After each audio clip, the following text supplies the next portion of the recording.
At one time, James Rodriguez was a player that any club wouldn't think twice about signing. His World Cup 2014 exploits certainly propelled him to the top of the list of many clubs back then.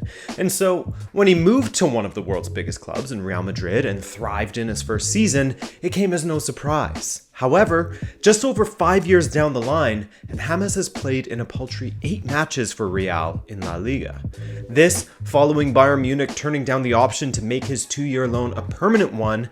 So, where has it all gone wrong? Is it a personality issue, a system issue, or something else entirely? Hey, I'm Adrian and welcome to another Rabona TV video, except it's not just me this time. I've called in my friend Simon Edwards to help with this video as he's a journalist for World Football Index who's currently located in Medellin, Colombia. I've added his socials to the description, so be sure to check him out on Twitter so you'll know about the next best Colombian player before anyone else. He'll surely add not only a very trusted voice to this video in regards to his knowledge surrounding Colombian football, but of the perception of James back in his home country as well, both in his come-up and current day. Happy to have him on. I finally pulled the trigger on interviewing someone, a much-needed second voice here, so I am thankful for him joining me. All right, shall we?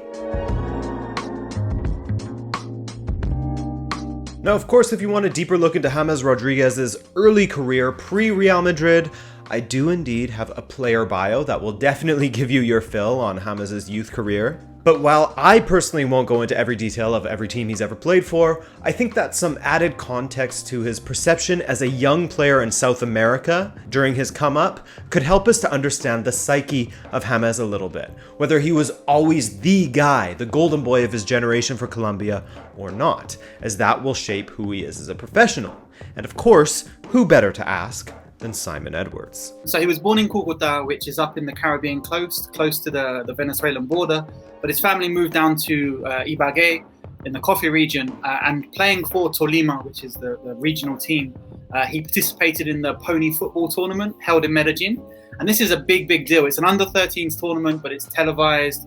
Every big Colombian player you know first caught attention of the media, of the clubs playing in this tournament. So he played in this under-13s tournament as an 11-year-old and was really impressive. In the final against Cali, he scored 2 direct free kicks and put one just narrowly over the bar as well. He was a clear standout player, and by 14, he was already a regular in Envigado's side. He moved to Banfield on a 2-year loan as a 17-year-old, and he became the youngest foreign goal scorer in the history of the Argentine League. He actually won the Argentine League with kind of unfancied Banfield, and is considered one of their most important ever players. Eventually he moved to Porto for 5.1 million and became a very important player. At the time, there was a lot of hype and a lot of excitement around James. Valderrama says, we no longer miss Pibe, Valderrama. James is good in that position. Asprilla said he could become the best Colombian player in history. And Freddie Rincon said, we haven't seen a player like James, a number 10 like James before. So it's safe to say that pretty much from a very young age, it sounds like from at least 11 years old-ish when he played in the Pony Cup, he has been just on an upwards trajectory and the talk of perhaps not the entirety of Colombia, but considered to be the next big hope for the national team. Yeah, absolutely. And obviously Colombia, going back to Valderrama, has always had this romantic idea of a 10, of a playmaker. They've built teams around playmakers. I think one of the problems Colombia had is everyone after Valderrama was a playmaker. So the best player in every team was a number 10. And they were waiting for the prince to take the throne of Carlos Valderrama, who is considered a great legend. And very quickly, James was seen as the guy to do that. For a while, James was the last Galactico, up until the summer of 2019 when Madrid signed Eden Hazard. James was the last big-name player that they spent big on. With his exploits at the 2014 World Cup, James earned a move from Monaco and his impact was immediate. Playing under Carlo Ancelotti in his first season, James took no time to adjust to the quality of both his teammates and opponents in La Liga, and was a standout performer for Los Blancos as he operated well within Ancelotti's favored 4-2-3-1. Of course, he would switch it up, play variations, In his first season, he was involved in 35 goals and 46 appearances across all competitions, scoring 17 and assisting 18. Those are incredible numbers, as he found himself employed through the middle or drifting to the right side of Madrid's attack. In the 15-16 season, while he started with an injury, upon his return, Zinedine Zidane tried to help James find his form again, which he struggled to do, but with Cristiano on the left, Benzema as the striker, and informed Gareth Bale on the right, the only available space for James would be through the middle. But this too provides a problem for James, as Zidane favored the trio of Cruz, Modric, and Casemiro, a trio he still opts to go for 4 years later. And at that time, and to this day, they completely had that midfield locked down. And at any time there was room for a centrally attacking midfielder to play in an advanced role and make runs between the fullback and the center back, well, Zidane would often choose Isco for that option. But nobody ever really doubted the quality James had, and so he stuck around for another season despite being second choice both on the wings and centrally, and this is when we saw James become a mainstay in Madrid's B team, so to speak. With all of the competitions Real Madrid were challenging for, Zidane had to get creative with his squad rotation, and this led to players such as Morata and James becoming the faces of Madrid's rotated 11.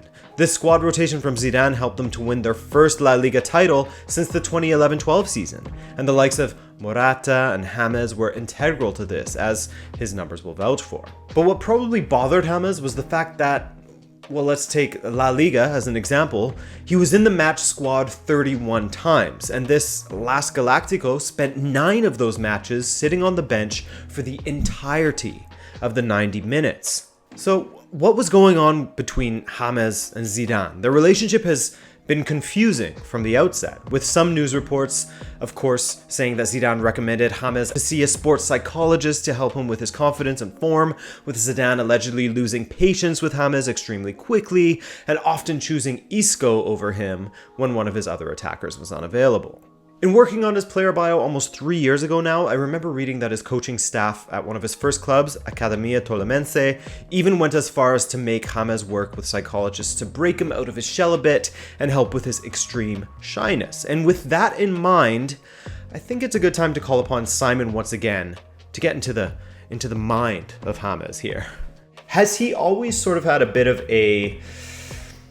perhaps a lack of belief or a struggle with the mental side of his game, or has confidence never been an issue with James? So I think James as a person is quite quiet. I think he often comes across as quietly confident. I think on the pitch, he's most effective when he can take ownership of a game, when he can be the main man, when he can have the most responsibility, when he's trusted to do that. He projects a confidence on the pitch when he has that faith, when he has that trust of the manager, when he knows that he's the main man, when he's entrusted to make the difference. But I think that comes from the faith that's been shown in him from a very young age. He's been the main man throughout his career. So perhaps when at Real Madrid, he's no longer the new star that they're looking to build around. I think perhaps he struggles to find a role as a supplementary player. Perhaps even at Bayern Munich, playing from a wider position, I think he's not quite as comfortable having to facilitate someone else or to do the work to enable somebody else. And perhaps that affects his ability to be as productive as he can be at his very best.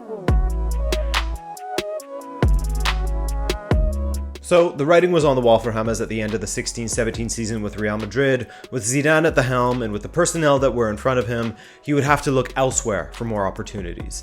And just as they later did with Coutinho, Bayern Munich were willing to take a chance on another out-of-favor starlet from a Spanish giant, signing him on a 2-year loan for 14 million euros. By all accounts, his first season with Bayern was a success, and he had the numbers to show for it once again, scoring 8 and assisting 14 times in 39 appearances. That said, while his personal numbers were good, Bayern in fact scored less when he was on the pitch.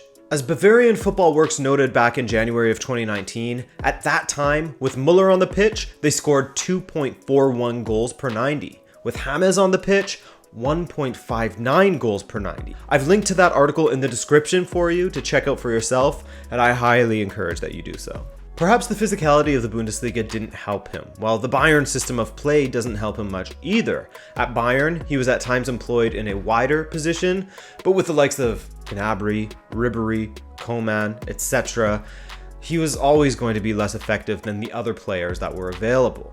And if you look centrally, Thomas Muller and more recently Leon Goretzka have had that area of the pitch locked down. And he certainly isn't as useful deployed deeper where Thiago inhabits.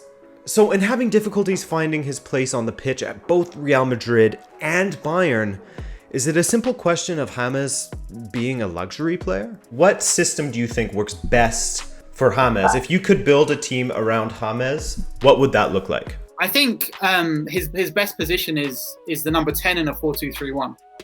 And again, some teams aren't going to play that, but even at times for the Colombian national team, when he's been played on the left of a 4-4-2, he's really left the side quite exposed.